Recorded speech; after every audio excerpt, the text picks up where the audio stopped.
Puji Tuhan, Shalom, selamat malam Bapak Ibu, Saudara yang terkasih di dalam nama Tuhan Yesus. Sedang kita kembali berjumpa dalam renungan malam kita.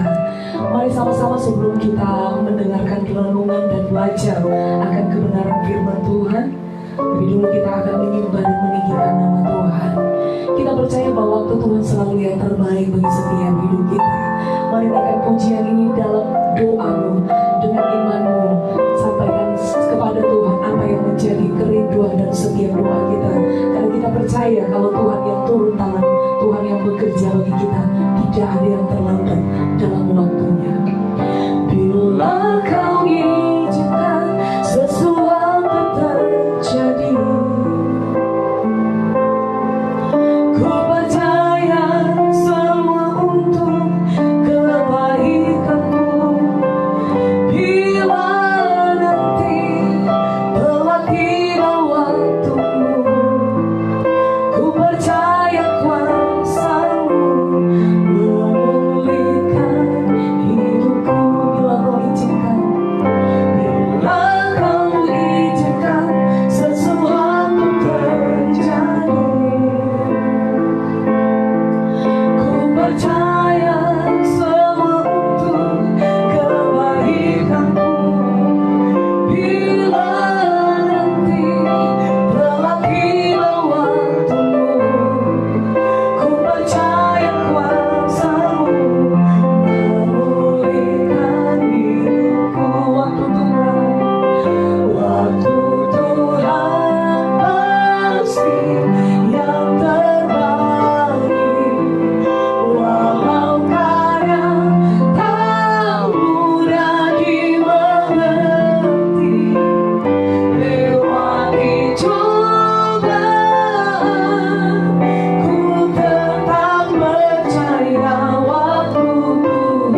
bersyukur kepadamu Bapa. Sekalipun situasi keadaan yang mungkin kami alami saat-saat ini tidak membuat kami untuk bersyukur, dan mungkin itu terlalu sulit bagi kami untuk bersyukur, tapi malam hari ini di hadapanmu kami mau berkata, kami mau bersyukur dan berterima kasih, karena kami tahu oleh karena anugerah-Mu, oleh karena kemurahan-Mu Tuhan, kami masih ada di malam hari ini. Kami masih dapat bernafas, kami dapat memberikan pujian kami kepada-Mu. Dengan apa kami membalas kasih setia Tuhan yang masih berlaku di dalam hidup kami, selain kami bersyukur kepada-Mu Tuhan. Malam hari ini hati kami begitu merindukan perkataan-Mu.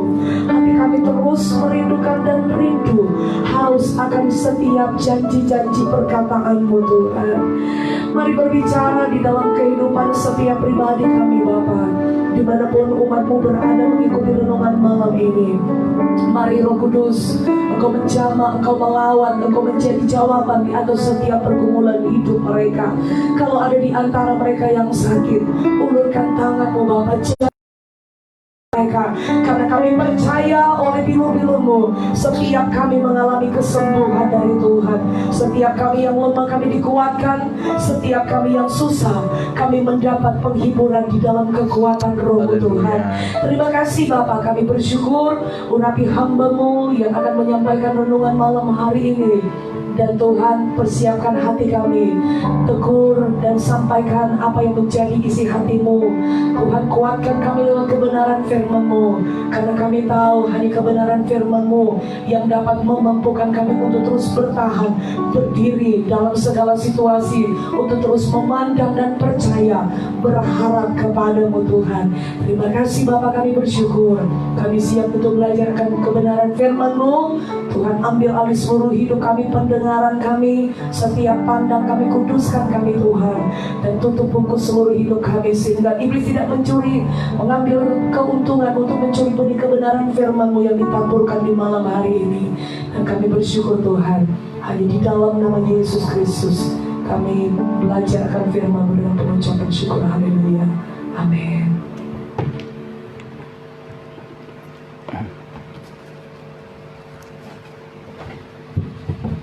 Puji Tuhan, saudaraku yang dikasihi oleh Tuhan, malam hari ini kita boleh berjumpa kembali untuk merenungkan bagian kebenaran firman Tuhan sesuai dengan tuntunan bacaan Alkitab kita, tahunan kita.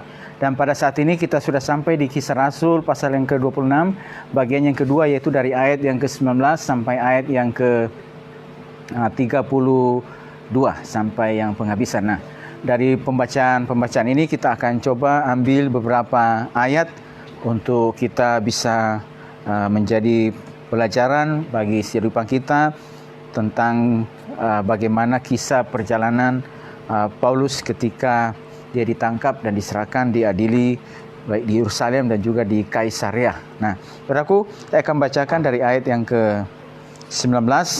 Kita akan coba lihat dari ayat 19 sampai yang ke-22. Sebab itu, ya Raja Agripa, kepada penglihatan yang dari surga itu tidak pernah aku tidak taat. Tetapi mula-mula aku memberitakan kepada orang-orang Yahudi di Damsyik, di Yerusalem, dan di seluruh tanah Yudea, dan juga kepada bangsa-bangsa lain, bahwa mereka harus bertobat dan berbalik kepada Allah, serta melakukan pekerjaan-pekerjaan yang sesuai dengan pertobatan itu. Karena itulah orang-orang Yahudi menangkap aku di bait Allah dan mencoba membunuh aku. Ayat 22. Tetapi oleh pertolongan Allah, aku dapat hidup sampai sekarang dan memberi kesaksian kepada orang-orang kecil dan orang-orang besar. Dan apa yang kuberitakan itu tidak lain daripada yang sebelumnya telah diberitahukan oleh para nabi dan juga oleh Musa. Ya, mereka dikasihi oleh Tuhan. Kalau kita perhatikan dan kita baca baik-baik tentang perikop yang ditulis oleh Lembaga Alkitab Indonesia dan juga yang menceritakan apa yang disampaikan, dikatakan oleh Paulus sebagai pembelaannya, yaitu Paulus menceritakan pertobatan dan panggilannya. Kalau kita perhatikan dan kita lihat, saudaraku, bahwa Paulus juga itu dia menjadi seperti itu pada hari itu, menjadi seorang pemberita Injil, ya, dan menjadi seorang yang begitu giat bekerja bagi Allah. Kalau kita sudah belajar dan ikuti bahwa dia juga tadinya adalah seorang Farisi yang dididik dengan mazhab yang begitu keras, ya, di dalam didikan Gamaliel, ya, dan juga seorang yang menentang ajaran Kristus pada saat itu. Pengikut-pengikut daripada Yesus, ya, dianiaya oleh Paulus. Bahkan perjalanan menuju Damsyik dengan kuasa penuh untuk mau membinasakan orang-orang yang mengikut Allah pada saat itu. Tapi Tuhan berjumpa dengan dia. Tuhan akhirnya berbicara kepada dia dan memilihnya sebagai seorang pelayanan. Nah, kita perhatikan di situ di bagian itu mengatakan, sebab itu ya Raja Agripa, ayat 19 tadi, kepada penglihatan yang dari surga itu tidak pernah aku tidak taat. Jadi ketika ada penampakan diri dan Yesus menampakkan diri kepadanya, saudaraku, maka Tuhan yang Yesus yang langsung memilihnya, memanggilnya. Maka ketika itu dia mengatakan bahwa dia selalu taat pada pilihan dan panggilan Tuhan atas hidupnya. Jadi dia menjadi seperti ini pada hari ini, menjadi seorang pemberita Injil, menjadi seorang yang giat bekerja bagi Allah, menjadi seorang rasul Allah. Ini bukan kehendak dia, tetapi kehendak dia, ya, yang milihnya untuk menjadi alatnya. Dan karena pilihan dan panggilan itu, maka dia selalu taat, ya, kepada apa yang menjadi ketetapan Tuhan atas hidupannya, ya. Dan dia juga dengan taat memberitakan firman Tuhan, ya, menyampaikan, bahkan juga di situ kalau kita lihat bahwa supaya memberikan penerangan Mesias harus menderita, sengsara, dan bahwa ia adalah yang pertama yang bangkit dan seterusnya, bahwa membuka mata rohani orang-orang Yahudi, orang-orang yang diinjili pada saat itu, dan juga orang-orang non-Yahudi, supaya mereka terbuka terhadap kebenaran firman Tuhan dan mengetahui bahwa Yesus ini adalah Mesias yang dijanjikan di dalam kitab Taurat. Karena itu kita perlu mengambil sebuah tindakan, mengambil sebuah langkah untuk percaya kepadanya, ya, berbalik dari segala jalan yang lama, dari hidup yang lama, dan menyerahkan hidup, ya, kepadanya. Dan itu yang disampaikan, itu yang diberitakan. Karena pilihan dan panggilan Tuhan, karena ketetapan Tuhan atas hidupnya, itulah makanya dia mengatakan, atas semuanya itu saya senantiasa taat, ya. Jadi ia taat pada rencana Allah tersebut, ya. Melalui hidupnya Injil Allah harus diberitakan, berita keselamatan, berita pengampunan dosa. Yesuslah Mesias yang datang untuk mati dan bangkit dari kematian untuk menebus dosa kita, ya. Jadi ia saudaraku, kita perhatikan, oleh karena ketaatannya itu, saudaraku, atas pilihan dan ketetapan Tuhan, rencana Tuhan atas hidupnya, makanya kemanapun Tuhan membawa dia selalu mengikuti apa yang menjadi mau Tuhan. Ketika di sebuah tempat dan dia coba masuk ke tempat yang berikutnya, ternyata Tuhan melarang, maka dia, ya, mengikuti juga apa yang menjadi ketetapan Tuhan. Dan dimanapun dia menginjakkan kakinya bersama dengan rekan-rekan rasulinya, rekan-rekan perjalanan misinya, dikasih oleh Tuhan, maka ia selalu taat, ya, kepada apa yang menjadi rencana Tuhan atas hidupnya. Bahwa melalui hidupnya Injil keselamatan, berita pengampunan dosa, dialah yang Mesias yang mati dan bangkit dari kematian, menembus dosa kita, itu harus disampaikan, harus diberitakan, ya, lebih taat kepada apa yang Tuhan mau atas hidupnya dia. Dan saudaraku, pelayanan yang dilakukannya juga, saudaraku, kita lihat, yaitu yang kita sudah pelajari beberapa waktu yang lalu, di mana saja dia berada, dari satu tempat ke tempat yang lainnya. Saudaraku, di Antioquia, ketika surat tentang ketetapan para rasul di Yerusalem mengenai situasi yang terjadi pada hari itu, oleh karena ada ajaran yang sesat, maka ketika sudah disampaikan keputusan para rasul, maka berikutnya, saudaraku, mereka meneguhkan jemaat yang di situ. Dan ketika juga mereka melangkahkan kaki mereka dari Antioquia pergi ke perjalanan misi berikutnya, maka di tempat di mana mereka berada, mereka selalu meneguhkan jemaat, membawa berita keteguhan, membawa berita ketenangan, membawa berita kedamaian, bukan membawa berita yang ingin menggoncangkan, ingin mengacau balaukan, ya, jemaat yang sudah sedemikian menjadi orang yang percaya, ya, jemaat yang sudah ditebus, jemaat yang sudah dipilih dari cara hidup yang lama kepada cara hidup yang baru. Dan ketika mereka menghadapi situasi yang dalam goncangan oleh karena ajaran, oleh karena berbagai macam hal, hadirnya mereka itu sebagai utusan Allah yang taat kepada panggilan Allah tersebut, yang taat kepada rencananya. Mereka harus lakukan apa? Mereka harus kerjakan apa? Di tempat di mana saya berada, berarti saya meneguhkan jemaat, ya. Saudaraku, ini adalah satu hal yang luar biasa bagi pelajaran, bagi setiap kehidupan kita. Bahwa saudaraku, ada ketetapan Tuhan, ada pilihan Tuhan, ada tujuan Tuhan, ada tugas-tugas Tuhan atas setiap kehidupan kita. Karena itu kita belajar juga bahwa atas setiap tugas Tuhan tersebut berarti kita juga mau taat sepenuhnya kepada apa yang menjadi kehendaknya dalam kehidupan kita. Itu artinya melalui kehidupan kita, berita keselamatan harus didengar. Ya, berita tentang pengampunan dosa, berita bahwa Yesus adalah Mesias yang datang, mati dan bangkit untuk kematian, untuk menebus setiap dosa kita harus disampaikan. Ya, berita tentang di dalam namanya ada pengharapan, ada kemenangan harus disampaikan. Berita tentang yang namanya juga bagaimana untuk mengajar, mendidik, ya, dan juga meneguhkan hati jemaat, itu harus disampaikan. Bukan berita-berita yang sebaliknya. Bukan berita-berita yang menggelisahkan. Bukan berita-berita yang membuat orang tambah tidak berpengharapan. Bukan berita-berita yang ingin mengacau balaukan jemaat Tuhan yang telah ditebus oleh darahnya Tuhan Yesus Kristus sendiri. Tetapi justru sebaliknya, hadirnya kita sebagai orang-orang percaya yang taat sepenuhnya kepada pilihan dan panggilan Tuhan, kita harus melakukan mengerjakan. Karena tahu saudaraku yang terkasih, Paulus juga berkata bahwa satu waktu kelak masing-masing pekerjaan orang ini akan diuji. Ya, setiap kehidupan kita yang percaya kepadanya, maka kita akan juga ada dalam pengujian daripada Tuhan. Ya, karena itu saudaraku, apa yang kita kerjakan, apa yang kita lakukan pada hari ini sangat penting. Nah, bagi kehidupan kita yang telah mengetahui pilihan dan panggilan Tuhan, kita bersyukur kepada Tuhan. Kita terus mengatakan bahwa kami mau terus memelihara ketaatan ini, taat kepada apa yang Tuhan mau dalam kehidupan kami. Ya, yaitu melayani seperti yang Paulus lakukan ini. Mengerjakan seperti apa yang Paulus lakukan ini, sesuai dengan kapasitas yang Tuhan berikan kepada kita, dimanapun kita berada. Saudara, kalau kita lihat di situ, Paulus mengatakan bahwa dia memberi kesaksian kepada orang-orang kecil dan orang-orang besar. Tidak pandang bulu dia. Siapa saja yang dijumpai, ketika berjumpa dengan 12 orang, di sana dia juga ajarkan juga mereka. Ketika berjumpa dengan orang besar, di sana juga. Siapapun, seberapapun yang dia berjumpa, maka itu dia mulai ajar. Dia mulai ajarkan firman Tuhan. Dia mulai muridkan mereka. Supaya yang dari sedikit orang, dari orang-orang kecil ini, mereka bisa mengalami perjumpaan dengan Tuhan. Mereka boleh didik, diajar. Mereka boleh mengalami pertumbuhan rohani. Dan berikutnya juga oleh kasih pertolongan Tuhan, anugerah Tuhan, mereka boleh mengalami kasih karunia Tuhan.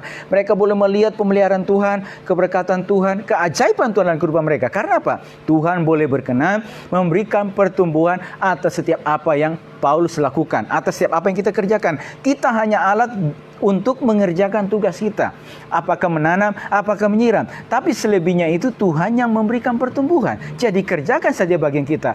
Seberapa yang Tuhan berikan kepada kita, di mana Tuhan percayakan kepada kita, hadirnya kita itu saudara yang terkasih. Ini loh, hadirnya kita mencontoh apa sebagai seorang rasul yang dipilih dan dipanggil oleh Tuhan. Berarti kita mencontoh keteladanan hidupnya sesuai dengan porsi kita masing-masing, sesuai dengan kapasitas yang Tuhan beri kepada kita, di mana kita berada.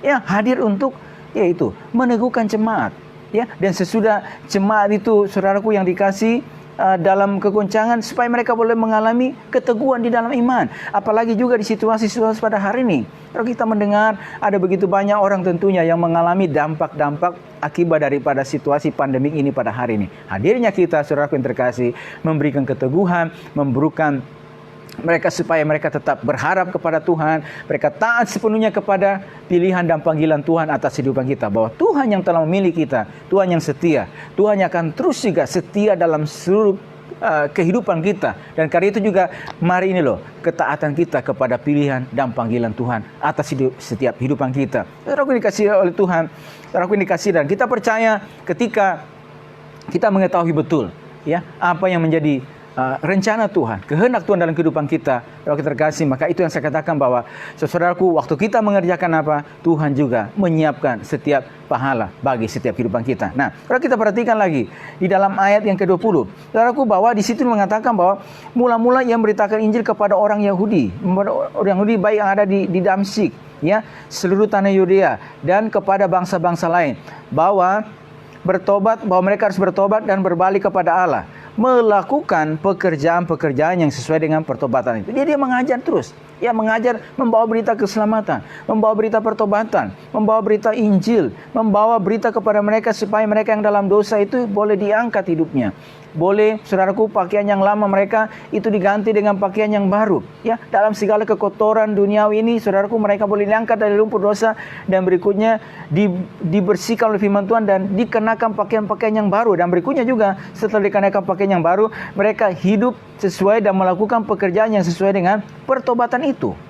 Ya, mereka perlu ada yang mengajar, perlu ada yang membimbing mereka. Dan itu Paulus tahu dengan betul, ketika mereka ini sudah dimuridkan, mereka menjadi percaya, maka berikutnya adalah mereka perlu diajar lagi, mereka perlu dididik supaya mereka boleh bertumbuh. Dan Paulus mengatakan bahwa ketika saya memahami pilihan dan panggilan Tuhan tersebut, karena itu saya taat sepenuhnya kepada apa yang menjadi pilihan dan panggilan Tuhan dalam kehidupan saya. Saya melakukan apa yang sesuai dengan mau Tuhan dalam kehidupan saya. Nah, cara kita perhatikan bahwa di dalam ayat yang ke-21, oleh karena apa yang dilakukan oleh Paulus ini di dalam rencana Tuhan, di dalam kehendak Tuhan, di dalam pimpinan Tuhan, dan ada begitu banyak orang yang diselamatkan, yang dimuridkan juga, dan ada buah-buah yang bisa dilihat dan disaksikan, saudara-saudaraku, maka saudaraku dikasih, tetapi ada juga yang tidak senang. Ya, ada yang ingin menggagalkan rencana Allah melalui kehidupan Paulus. Dan itu yang kita lihat dan kita pelajari sampai pada saat ini. Pada pasal-pasal sebelumnya, bagaimana ketika dia tiba di Yerusalem, saudaraku yang terkasih, dari kembali perjalanan misinya, misi yang ketiga dan kembali ke Yerusalem, saudaraku, bahwa di Yerusalem itu dia belum selesai.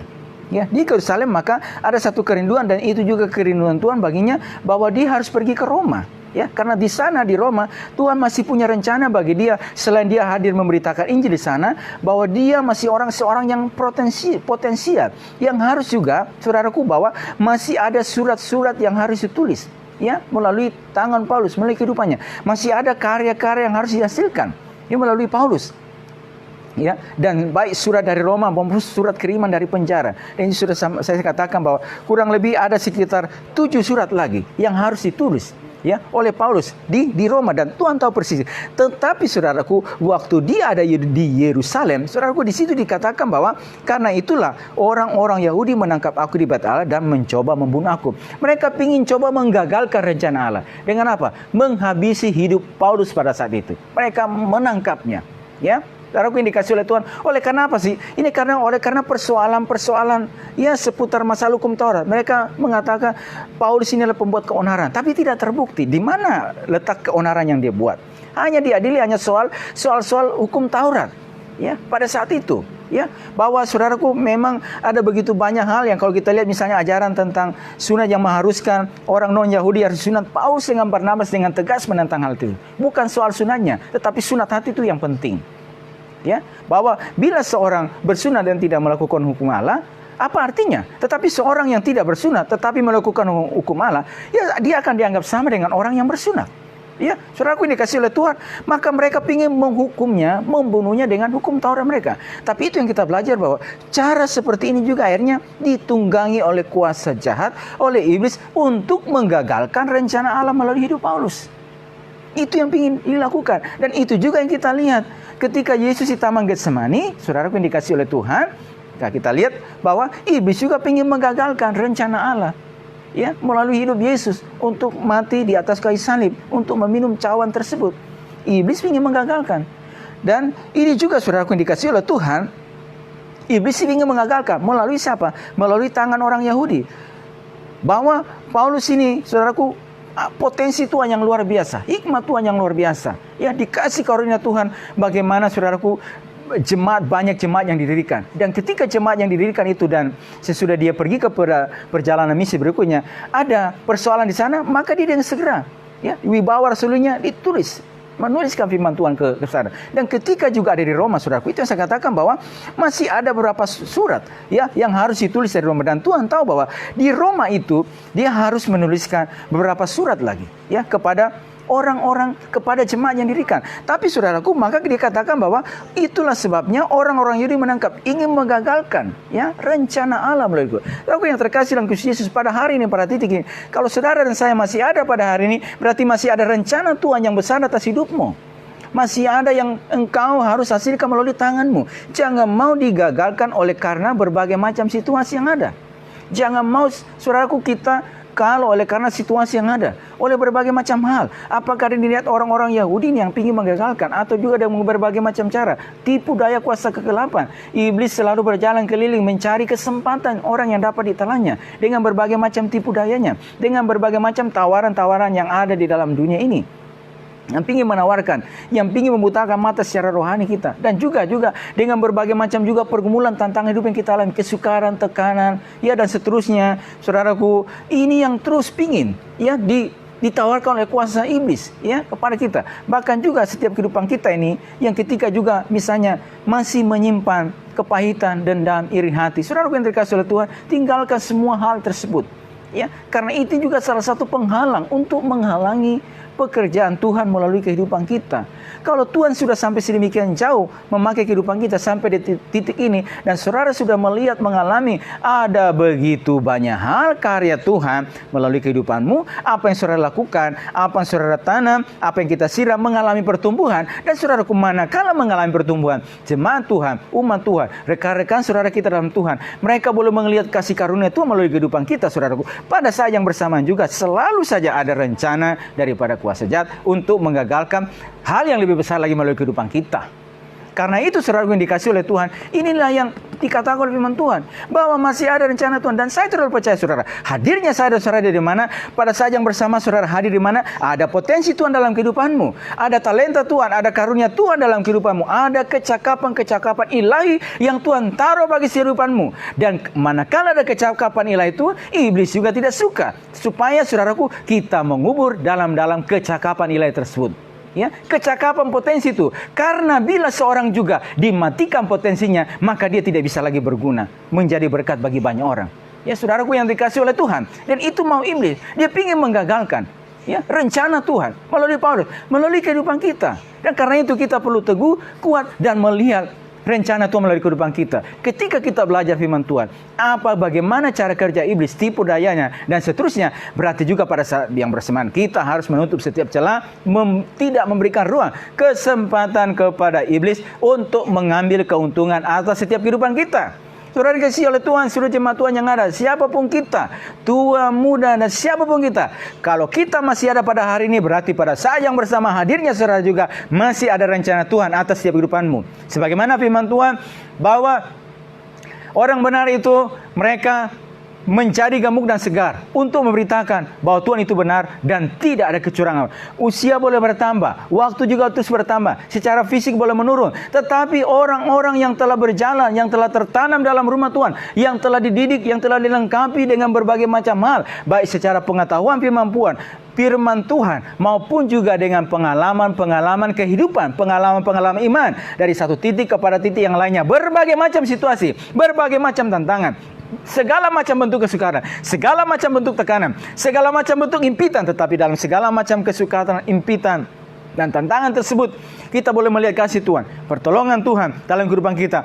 Tuhan terus memperkaya setiap kehidupan saudara, membuat saudara terus bernilai di hadapan Tuhan. Dan dengan bernilainya hidupmu itu, hadirnya kita ada di mana, supaya nilai-nilai itu juga kita hadirkan dan kita sampaikan melalui kehidupan kita. Tapi saudaraku, sekali lagi, dalam perjalanan kehidupan kita ini ada yang ingin menggagalkan dengan berbagai macam cara. Dan pada cara Paulus menggagalkan melalui cara orang Yahudi, ya, yang ingin menangkapnya. Saudaraku yang dikasih oleh Tuhan, kalau pada saat itu dia bukan seorang warga negara Roma oleh karena kelahirannya, pasti cerita jalan hidup akan berbeda. Akan berbeda. Karena pasti seorang yang terkasih, orang-orang Roma pada saat itu tidak akan campur tangan.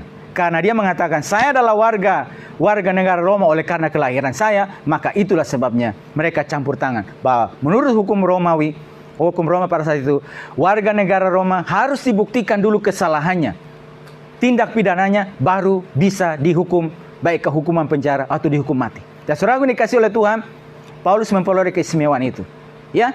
Dan sekali lagi kita katakan, kalau misalnya itu tidak ada kepada dia, akan berbeda ceritanya. Tetapi saudaraku yang dikasih oleh Tuhan, itulah rencana Tuhan bagi hidup Paulus. Dan itu juga rencana Tuhan bagi setiap kehidupan kita pada hari ini. Dan saudara, kita lihat di pasal yang sebelumnya bahwa dia naik banding kepada Kaisar. Dengan naik bandingnya kepada Kaisar, itu artinya dia harus ke Roma. Dan sekarang jalan sudah mulai terbuka. Melalui tangan siapa, saudaraku? Pada masa sebelumnya kita melihat, kalau kita baca nanti kitab Roma, saudaraku, dia ingin ke sana tapi selalu ada hambatan. Dan cara Tuhan bagaimana? Ya ternyata melalui cara ini. Mulai apa? Dia harus ditangkap, dia harus diadili. Sekalipun orang Yahudi berusaha membunuhnya, tetapi saudaraku yang dikasih, itulah tangan Tuhan, dan juga ada pengalaman yang bisa dilihat di situ. Dan tangan Tuhan, saudaraku, ketika Tuhan meneguhkan dia dalam masa kesendiriannya, Tuhan mengatakan, kuatkan hatimu, engkau juga harus pergi ke Roma.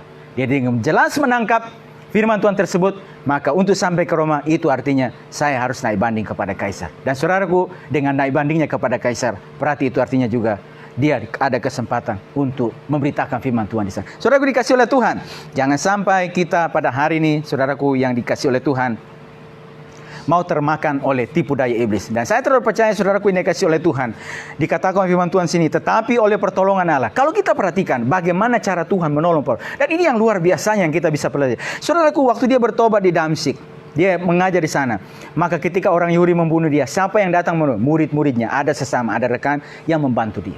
Ketika dia masuk ke Yerusalem, mau menggabungkan diri sana, para murid, para rasul tidak percaya, tidak bisa menerima juga bahwa dia adalah seorang yang bertobat. Siapa yang bawa dia? Ada rekan yang melihat dia, ada Barnabas, ada orang percaya sesama yang melihat dia. Pada saat yang bersamaan ada orang yang ingin membunuhnya, mematikan rencana Tuhan. Tapi pada saat yang bersamaan juga Tuhan mengirim ada saudara seiman yang mendukungnya, yang menopang dia. Tuhan membawa. Ya, terus berikutnya lagi saudaraku, ketika anggota jemaat di Yerusalem tahu bahwa dia akan dibunuh oleh orang Yahudi, mereka membantunya ke Kaisarea, lalu ke Tarsus. Mereka membantu dia. Ada lagi jemaat yang Tuhan pakai untuk membantunya ke Tarsus, ya, lari ke Kaisarea dan ke Tarsus. Dan ketika Barnabas ke Antioquia, saudaraku, dia mencari Saulus di sana. Ayo kita sama-sama. Jadi artinya apa, saudara? Inilah pertolongan Tuhan. Ya, dan kalau kita melihat juga di sini, saudaraku, dari setiap rencana orang Yahudi yang membunuhnya, saudaraku, disitulah bagaimana campur tangan Tuhan juga melalui hukum Roma pada saat itu, ya, yang menolongnya keluar dari situ. Dan saya terus percaya juga pada hari ini, saudaraku. Saudaraku yang terkasih oleh Tuhan, percaya, yakinlah bahwa setiap kehidupan kita juga ada sesama, ada umat Tuhan, ada rekan-rekan sepelayan yang terus akan membantu kehidupan kita. Mungkin pada saat yang bersama, saudara mengalami tantangan dari berbagai macam arah. Ada juga mungkin orang-orang yang tidak suka dengan kita terhadap apapun. Tetapi pada saat yang bersama, saudaraku yang dikasih, yakinlah juga oleh pertolongan Tuhan juga, Tuhan juga membawa ada orang-orang yang saudara dikatakan, mungkin orang-orang yang secara tidak kelihatan, yang terus mendukung kita, mensupport saudara dan saya di dalam doa, supaya kita boleh kuat di dalam Tuhan. Yang terus mendukung kita, Tuhan kuatkan murid-murid, Tuhan kuatkan hamba-hamba, Tuhan kuatkan rekan-rekan pelayan di dalam rumah Tuhan, dan seterusnya. Itu doa yang dipanjatkan, yang disampaikan oleh Tuhan. Kalau kita ingat ada sebuah kesaksian, ada sepasang misionaris yang mereka pergi di pedalaman Afrika sana, dan pada suatu malam, saudaraku, suku kanibal ingin membunuh mereka pada situ. Tapi saudara, mereka tidak dapat membunuhnya. Kenapa? Ternyata ada 18 orang yang Tuhan utus untuk berdiri dan memagari mereka. Ketika misionaris suami istri ini kembali ke negara mereka, ya, dan di sana mereka, saudaraku, boleh bersaksi, saudaraku, dan ada jemaat yang mendengar peristiwa tersebut. Dan sesudah mendengar, mereka boleh bertanya, pada saat kapan kalian mengalami hal tersebut?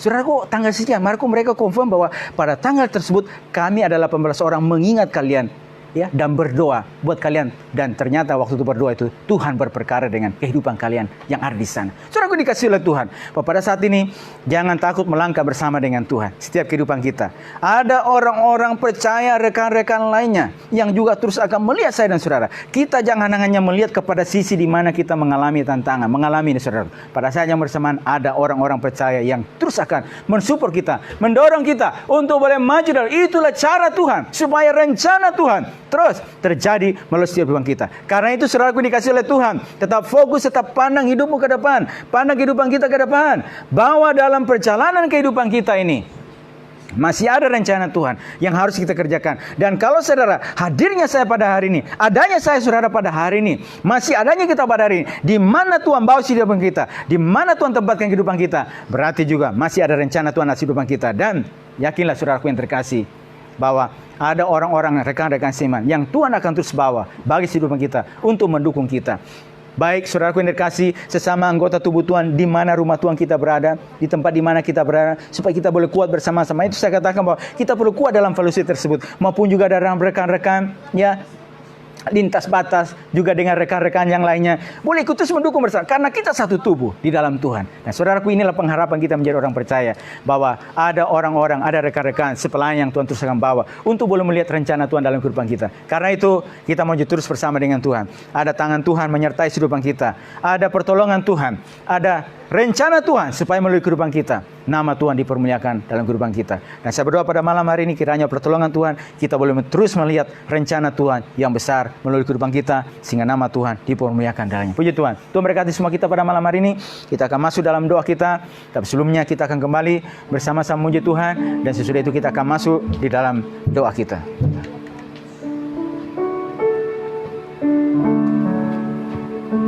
Ya, puji nama Tuhan. Firman Tuhan kembali mengingatkan kita, sesungguhnya ada rencana Tuhan yang indah bagi setiap hidup kita. Mari terus kuatkan hatimu, tetap memandang dan berharap kepada Tuhan. Kita akan masuk di dalam doa kita. Kita mau katakan dan bersyukur. Kita mau katakan sama-sama malam ini, Bapa, Engkau terlalu baik bagi kami. Engkau selalu baik di dalam setiap hidup kami, Tuhan. Haleluya. Terima kasih buat kebaikan-Mu bagi kami, Bapa. Haleluya. Yesus. Bapa, Engkau baik. Bapa, Engkau baik.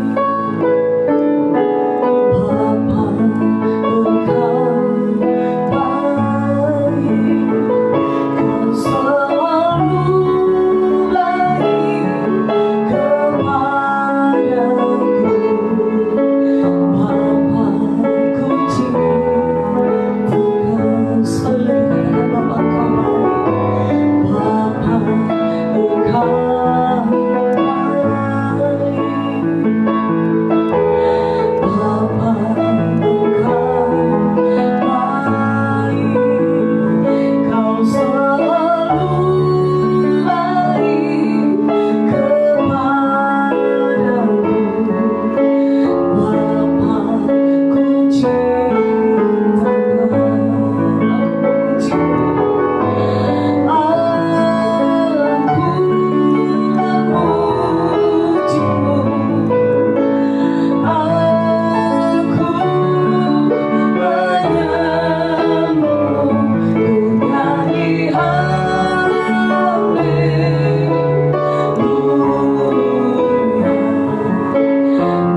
Bapa, ku cintakan. Selalu dikatakan Bapa, Engkau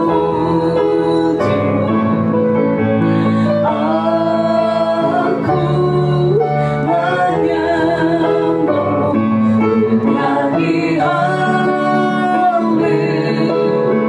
Bapa, Engkau baik. Kau selalu baik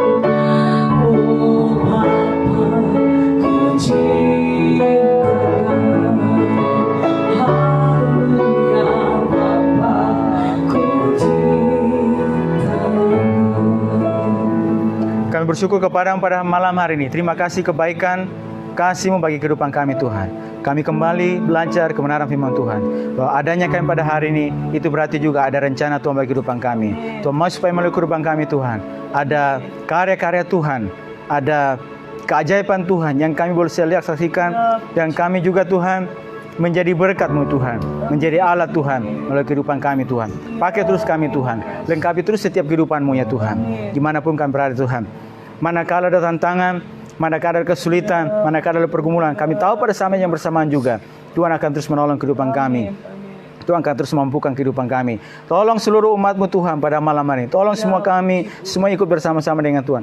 Apapun situasi yang mereka hadapi, Tuhan, kami percaya, Tuhan, Engkau menjadi pertolongan. Kami percaya Engkau senantiasa menjadi jawaban. Dan kami percaya, Tuhan, bahwa melalui kehidupan kami, Tuhan, Tuhan terus akan memakai kehidupan kami untuk boleh melihat rencana Tuhan, keajaiban Tuhan melalui setiap kehidupan kami. Berkati seluruh umat-Mu, berkati setiap kehidupan mereka di dalam nama Tuhan Yesus Kristus, Tuhan.